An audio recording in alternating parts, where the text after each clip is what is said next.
सुनील जी से पहले बात, वो गाड़ी में है तो, और वो थोड़ा उनको फिर चलना हो, तो मैं पहले उनसे बात करके उनको छोड़ दे रहा हूँ आप लोगों से वो करके। पहले मैं सुनील जी वही महाराष्ट्र से हैं, spokes person national Congress party के। सुनील जी, ये वाला जो क्षेत्र है, ये बहुत सालों से नेशनल कांग्रेस पार्टी का, एनसीपी का बहुत स्ट्रॉन्ग एरिया है, पुणे एंड ऑल। जी जो मेरे पास खबर है उसके अनुसार ना बच्चे रुकने वाले हैं, ना मतलब बच्चे मतलब जो जो भी बच्चियां आएंगी, ना वो रुकने वाली हैं, ना राहुल गांधी रुकने वाले हैं। ये लोग 22 तारीख को वहां जाएंगे।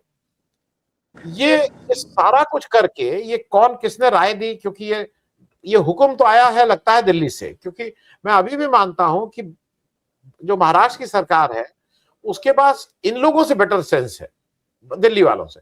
लेकिन दिल्ली का हुक्म अगर आ गया तो किसी की हिम्मत नहीं है उस हुक्म को बदलने की। ये जो सारा कुछ हुआ है, जरा उसका इफेक्ट क्या होगा, मैं इस पे एक आपकी टिप्पणी ले लूं। और आपके हिसाब से 22 तारीख को क्या ये आयोजन हो पाएगा या नहीं होगा, सुनील जी? नहीं जी, मैं आपको अपडेट कर दूं, मैं आज मुंबई में हूं।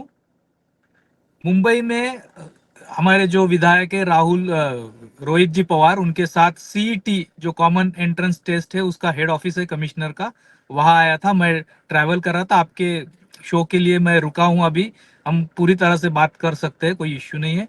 लेकिन मैंने जो अपडेट लिया आज, पूना में पुलिस कमिश्नर के थ्रू, केंद्र सरकार हो, राज्य की सरकार हो, उन्होंने ये धारा 144 लगाने की कोशिश की, लगा भी दी, कि जिसके जरिए न ये हमारे शब्दों में बच्चे, विद्यार्थी विद्यार्थिनी जो स्टूडेंट्स है, ज्यादातर राहुल जी अब लड़कियों से ज्यादा बात करने वाले हैं, उनसे उनमें एक डर पैदा हो, वो ना आ सके वहां कुछ दंगा। अब धारा 144 कब लगाते हैं हम? जब दंगा होने की आशंका है, कुछ धार्मिक, जब अलग अलगाव कोई लोग बात करने वाले हैं, जिसमें कुछ तो गड़बड़ी होने वाली है, ये कंसीडर करके धारा लगा दी गई। पुलिस कमिश्नर के हाथों वो सब कुछ काम करवा दिया। आपने जैसे कहा, दिल्ली में जैसे धारा 144 लगाने की कोशिश की, परमिशन नहीं मिलेगी ऐसा करके उन्होंने जो कुछ भी अपना एक स्टैंड लिया। पुणे में आपको बात करता हूं, जैसे जंतर मंतर में हुआ वैसा पुणे में आंदोलन की कोशिश की, उस वक्त भी धारा 144 लगाने की कोशिश करी, मुंबई में करने का एक प्रयास हुआ। लेकिन अब बच्चे रुकते नहीं। विपक्ष के नेता राहुल गांधी जी ना संसद में रुकते हैं, ना बाहर रास्ते पे रुकते हैं। वो कोटा में जाके भी बात करते हैं, वो उत्तराखंड में जाके भी बात करते हैं, अब वो आ रहे महाराष्ट्र में। आनंद जी, मैं आपको एक बड़ी दिलचस्प और इंपॉर्टेंट बात कहने जा रहा हूं। गए 12 सालों से भारतीय जनता पार्टी के नेतृत्व में महायुति की सरकार महाराष्ट्र में राज कर रही है। 40 पेपर ऐसे, जो पेपर लीक के हम नीट के कारण बात करना शुरू किया है देश ने, 40 पेपर अलग अलग है जो ऐसे लीक हो चुके हैं। मैं जो आज मुंबई में आपको जो ब्यौरा दे रहा था, मैं सीईटी कमिश्नर के पास रोहित जी पवार के साथ था। जिस बच्चे को 10वीं कक्षा में 40% मार्क है, जिस बच्चे को 35% या 45% है, 50% है, उसका मैथमेटिक्स ठीक से नहीं हो रहा है, वो सीईटी एग्जाम में टॉपर आ रहे हैं। मुंबई देश के लिए एक आर्थिक सत्ता केंद्र है, इकोनॉमिक एक बड़ा बड़ा कॉरिडोर है, कैपिटल है फाइनेंशियल। और जहां मैं खड़ा हूं, मंत्रालय के बिल्कुल बाहर, ये सत्ता केंद्र है। और मुंबई सत्ता केंद्र होने के कारण, फाइनेंशियल कैपिटल होने के कारण, यहाँ का जो रीजन हम कहलाते हैं, जैसे हम एनसीआर कहते हैं, जैसे वहाँ एमएमआरडी है। कुछ दिन पहले वहाँ के लिए इंजीनियर्स की एग्जाम हो गई, उसमें जो कुछ भी बच्चे पास हो चुके हैं वो या तो अर्बन डेवलपमेंट डिपार्टमेंट के आला अफसरों के बच्चे हैं, या तो उसी एमएमआरडीए में काम करने वालों के बच्चे हैं, बच्चियां है। नागपुर के एक सेंटर से 3-3 बच्चों के सेम मार्क है। अब हम जो सीईटी की बात कर रहे थे, लाखों बच्चे, 5 से 6 लाख हर साल उसका एग्जाम देते हैं। जिन बच्चों को 10वीं में कुछ भी ठीक से मार्क नहीं आ रहे, वो इस एग्जाम में टॉपर दिखाई दे रहे हैं।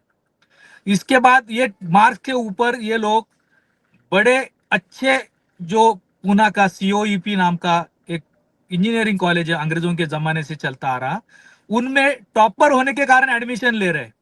आनंद जी, आप इससे ज्यादा दुखदायक या धक्का देने वाली बात है कि ये टॉपर बच्चे दूसरे साल यहां से निकल जा रहे क्योंकि उनको समझ नहीं रहा क्या पढ़ा रहे। उनका स्कोर जैसे 10वीं में था वैसा ये इंजीनियरिंग कॉलेज के फर्स्ट ईयर में। ये जो गड़बड़ घोटाला हो रहा है ना, इसका मुद्दा है महाराष्ट्र के ये 40 पेपर फूटने वाले, जो टीचर्स के भी पेपर लीक हो रहे हैं। तलाठी जो हम कहते हैं गांव में जो बेसिक ग्राम का काम करता है, उस तलाठी का पेपर भी फूट रहा है, नीट का भी पेपर फूट रहा है, इंजीनियरिंग जो हम इंजीनियर बनाने जा रहे हैं उनके भी पेपर लीक हो रहे हैं। ये सारे 40 पेपर जो लीक हो चुके हैं, उसका मुद्दा मुझे लगता है कि राहुल जी के इस पुणे के कार्यक्रम में बहुत सामने आएगा, देश के सामने आएगा। पूना इसलिए शायद चुना गया है, मेरा उतना शायद कांग्रेस के लोग ज्यादा ठीक से बता पाएंगे। पुणे को आनंद जी हम कहते हैं ऑक्सफोर्ड ऑफ द ईस्ट, क्योंकि स्वतंत्रता आंदोलन के समय समय से लेके उससे पहले भी महात्मा ज्योतिराव फुले जी से लेके सब लोगों ने यहाँ शिक्षा की बहुत बड़ी पहल की, जो कि महिलाओं का पहला शिक्षा देने का जो काम किया पुणे में सावित्रीबाई फुले ने, जहां से लड़कियां पढ़ना शुरू हो गई। देश में उसका बहुत प्रचलन बढ़ा, जो अब हम हमारी बच्चियां जंतर मंतर में देख रहे हैं, या पूना में, मुंबई में, बैंगलोर में, सभी जगह पे जो कुछ बात कर रही है, उसका जो प्रचलन शुरू हुआ है वो पूना सेंटर है उसका। तो इसके लिए ये बहुत इंपॉर्टेंट बात है, राहुल जी ने पूना में आके इस चीज को हाथ में लेना, बात करना, बच्चियों से बात करना, स्टूडेंट से बात करना। 40 करोड़ हमारी यंग आबादी है, दुनिया का सबसे बड़ा पॉपुलेशन वाला देश, और सबसे बड़ा पॉपुलेशन यंग जनरेशन का यहाँ है। उनमें लड़कियां भी उतना प्रोपोर्शन 50% हम पकड़ेंगे। तो ये इन सारे संख्या में जो लड़के लड़कियां हैं, हमारे स्टूडेंट्स है, यंग जनरेशन है ना, उनको ठीक से शिक्षा मिल पा रही है। पूना जैसे महत्वपूर्ण शिक्षा के केंद्र में भी ठीक से शिक्षा नहीं मिल पा रही है। आपको पता होगा जैसे कोटा में आईएएस आईपीएस के लिए या यूपीएससी संघ लोक सेवा आयोग के लिए एग्जाम की तैयारी की जाती है, दिल्ली में अपने यहाँ करोल बाग वगैरह उस एरिया में का बहुत बड़े सेंटर्स है, वैसे ही पूना में सारे महाराष्ट्र से स्टूडेंट्स आते हैं पढ़ने के लिए।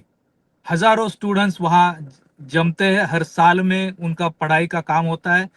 तो वो जो कुछ भी चल रहा है, एमपीएससी जो हमारे महाराष्ट्र की, जैसे संघ लोक सेवा आयोग है, महाराष्ट्र का एमपीएससी बोर्ड है, वहां के भी पेपर लीक हो रहे हैं, सीटी के भी पेपर लीक हो रहे हैं। मतलब ये कोई भी सेक्टर नहीं रहा, कोई भी क्षेत्र नहीं रहा कि जहाँ के पेपर लीक नहीं हो रहे।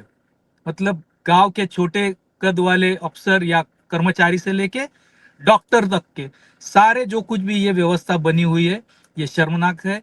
मुझे लगता है कि इसके लिए शिक्षा नीति को जो सुधार करने की जरूरत जिस सरकार ने करनी थी, जिस व्यवस्था ने करनी थी, और उससे ज्यादा जिस सोच ने वो करनी थी कि लार्ज लेवल पे हमारे स्टूडेंट्स को अच्छी तरह से शिक्षा दे, सबको मौका मिले, मौके की संख्या, उसका जो क्वांटम है उसको फैलाया जाए, ज्यादा हो जाए।